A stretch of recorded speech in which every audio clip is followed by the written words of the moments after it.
बिस्मिल्लाहिर्रहमानिर्रहीम। Last topic में हमने डिस्कशन अबाउट किया था, किस चीज़ के बारे में पढ़ा था। हमने पढ़ा था फ़ॉन टैब के बारे में, और उसमें हमने एक प्रोजेक्ट बनाया था जिसमें हमने ये देखा था कि हम जो है टाइपोग्राफी और टेक्स्ट इफेक्ट को यूज़ करके किस तरह डिफरेंट डिज़ाइंस वगैरह को डेवलप कर सकते हैं। ठीक है, आज के इस लेक्चर में हम स्टार्ट करेंगे पैराग्राफ ग्रुप। कौन सा ग्रुप?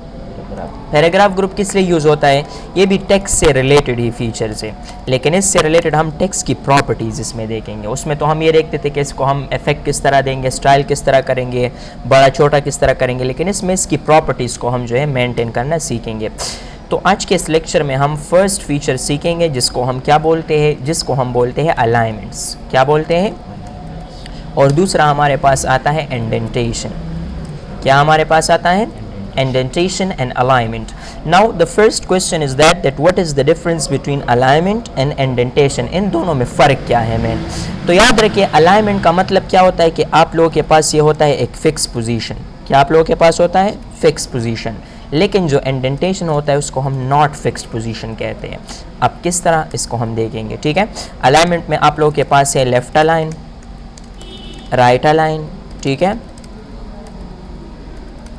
इस तरह हमारे पास है सेंटर अलाइन, और इसमें एक स्पेशल केस भी आता है जिसको हम बोलते हैं जस्टिफाई। ठीक है, तो ये चार किस्म के जो आप लोगों के पास फीचर हैं, इनको हम क्या बोलते हैं? इनको हम बोलते हैं अलाइनमेंट।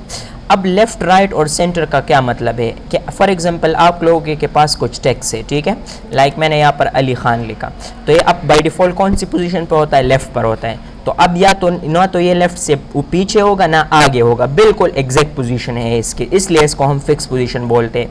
अगर हम इसको जो है लेफ़्ट की जो शॉर्टकट है वो तो कंट्रोल एल है। ठीक है, और ऑलरेडी होता है। अगर कोई शख्स आपसे बोले कि नहीं मुझे लेफ़्ट पर नहीं चाहिए, मुझे कौन सी साइड पर चाहिए? राइट साइड पर, तो कंट्रोल प्लस आर यूज़ होता है राइट साइड के लिए। जब मैं कंट्रोल आर प्रेस करूँगा तो अब ये राइट पोजीशन पर आ गया, ना ये राइट से पहले है ना ये राइट से बाद में, बिल्कुल फिक्स पोजीशन पर ये ऐड होता है।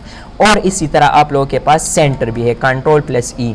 ठीक है, जब आप लोग कंट्रोल और ई प्रेस करेंगे तो ये बिल्कुल पेज के सेंटर में आएगा, ना इससे पीछे और ना इससे आगे। ठीक है, तो आप याद रखें कि अलाइनमेंट का जो मेन मकसद होता है वो हमारे पास क्या होता है कि एक फिक्स पोजीशन पर एक टेक्स्ट को रखने को हम क्या बोलते हैं? अलाइनमेंट।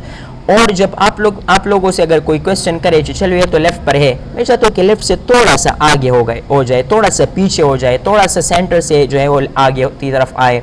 तो जब हमें पोजीशन मालूम नहीं होता कि ये लेफ्ट पर है, राइट पर है, सेंटर पर, मतलब नॉट फिक्स होता है, तो उस पोजीशन को फिर हम इंडेंटेशन कहते हैं। क्या कहते हैं? तो इंडेंटेशन तो या आप लोग इंक्रीज करेंगे या आप लोग उसको डिक्रीज़ करेंगे। अब इंक्रीज़ करने का जो तरीका है वो है कंट्रोल प्लस एम, और डिक्रीज़ अगर आप लोगों को ख़त्म करना है कंट्रोल प्लस क्यू का आप इस्तेमाल कर सकते हो। ठीक है, तो कंट्रोल एम के साथ हमारे पास क्या होता है? इंक्रीज़ होता है, और कंट्रोल क्यू के साथ डिक्रीज़। किस तरह? जब मैं कंट्रोल को होल्ड करके एम प्रेस करूँगा, ठीक है, इसको मैंने सेलेक्ट किया, हम आएंगे कंट्रोल एम। आई थिंक ये चूँकि लेटेस्ट वर्जन है तो शायद इसकी शॉर्टकट चेंज होगी, तो मैं यहाँ पर थोड़ा सा शॉर्टकट को चेक करता हूँ कि इसकी शॉर्टकट क्या है। ठीक है, यहाँ पर आई थिंक इसकी शॉर्टकट नहीं दी हुई है, या आप लोगों ने कस्टम करना है। ठीक है, और कंट्रोल क्यू तो काम कर रहा है, लेकिन कंट्रोल एम ये इन्होंने क्या किया कि एंड को रिमूव किया आई थिंक। अच्छा चलो, शॉर्टकट से नहीं, हम कमांड से देखते हैं। ठीक है, तो देखिए अलाइनमेंट्स तो हमने पढ़ ली, उसकी जो शॉर्टकट है वो तो सेम टू सेम है, लेफ्ट है, राइट है, सेंटर है, जो भी आपको चाहिए उसको आप ऐड कर सकते हो। जब आप लोग ऊपर आएंगे दो ऑप्शन लिखे होंगे, डिक्रीज इंडेंट और इंक्रीज। 2021 से जो नीचे के जितने भी वर्जन है उसमें सारे ये शॉर्टकट्स काम करते हैं, लेकिन चूंकि लेटेस्ट वर्जन है तो इससे बाज़ शॉर्टकट को रिमूव किया जाता है, बाज़ को अपडेट किया जाता है, तो शायद इंक्रीज़ के लिए इन्होंने शॉर्टकट को रिमूव किया हो। बाकी आप कमांड के थ्रू भी कर सकते हो। आप लोगों ने आना होगा, जब हम इंक्रीज एंडेंट पर क्लिक करते तो अब आप ये नहीं बोल सकते कि ये लेफ्ट पर है, राइट पर है या सेंटर पर है, बल्कि ये एक अननोन पोजीशन पर है, इसका पोजीशन मालूम नहीं है, ये थोड़ा सेंटर से थोड़ा पीछे है, अब ये थोड़ा सेंटर से और पीछे आ गया।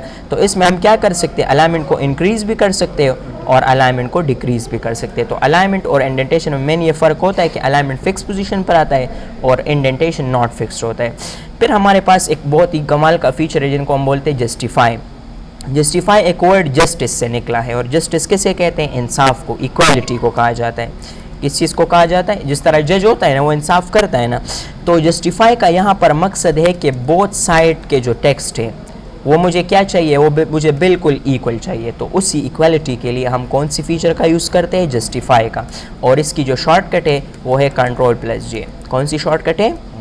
कंट्रोल जी। अब देखिए इसको हम किस तरह यूज़ कर सकते हैं। हम लोगों ने यहाँ पर कुछ टेक्स्ट लिया, ठीक है। अब देखिए बाय डिफ़ॉल्ट जो इसकी लेफ्ट साइड है वो तो इक्वल है, लेकिन ये जो राइट साइड का आप लोग देखिए कुछ टेक्स्ट ऊपर है, कुछ नीचे है, कुछ आगे है, कुछ पीछे है। इस तरह से ये टेक्स्ट बिल्कुल जो है वो बिगड़ा हुआ है। अब मैं चाहता हूँ कि इनकी दोनों की वो बोथ साइड्स उनको क्या कर दूँ, इक्वल कर दूँ। तो आपने कंट्रोल को होल्ड करके जे प्रेस करना होगा। तो देखिए कंट्रोल जे के साथ अब ये साइड भी बराबर हो गया और ये साइड भी बराबर हो गए, ठीक है। तो जस्टिफाई का आसान मकसद ये है कि आप लोगों के पास बोथ साइड्स की जो टेक्स्ट है उनको इक्वल पोजीशन में ऐड करता है, इसलिए इनको क्या कहा जाता है, इनको यहाँ पर जस्टिफाई कहा जाता है, ठीक है। तो ये आप लोगों के पास हो गई अलाइनमेंट्स एंड इंडेंटेशन, ठीक है। यहाँ तक क्लियर है। अच्छा जी, नेक्स्ट टॉपिक हमारे पास जो आता है वो बहुत ही ज़्यादा इंपॉर्टेंट है, उसको हम बोलते हैं लाइन एंड पैराग्राफ स्पेसिंग। क्या बोलते हैं हम? जब हम लाइंस के बीच और पैराग्राफ के बीच कुछ फासले को ऐड करते हैं तो उनको हम क्या बोलते हैं, line and paragraph spacing. Let's take an example. ये आप लोगों के पास एक लाइन है ना, इसके बीच में आप लोगों को कुछ फासला नज़र आ रहा है, देखिए हर लाइन के बीच, फिर हर पैराग्राफ के बीच में कुछ फासला है। तो इस फासले को हम कम या ज़्यादा करने के लिए इन फीचर का यूज़ कर सकते हैं। इनमें 3 शॉर्टकट की आपने याद रखनी है, ठीक है।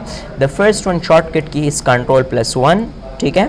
The second shortcut is Ctrl+2 and the third shortcut is Ctrl+5। 1, 2 और 5 ये 3 शॉर्टकट की इससे आप क्या कर सकते हो, लाइन एंड पैराग्राफ को एडजस्ट कर सकते हो। अब मैंने इन सारे टेक्स्ट को सेलेक्ट किया, Ctrl+1 जब आप लोग प्रेस करेंगे तो ये फासला नॉर्मल हो जाएगा। क्या हो जाएगा?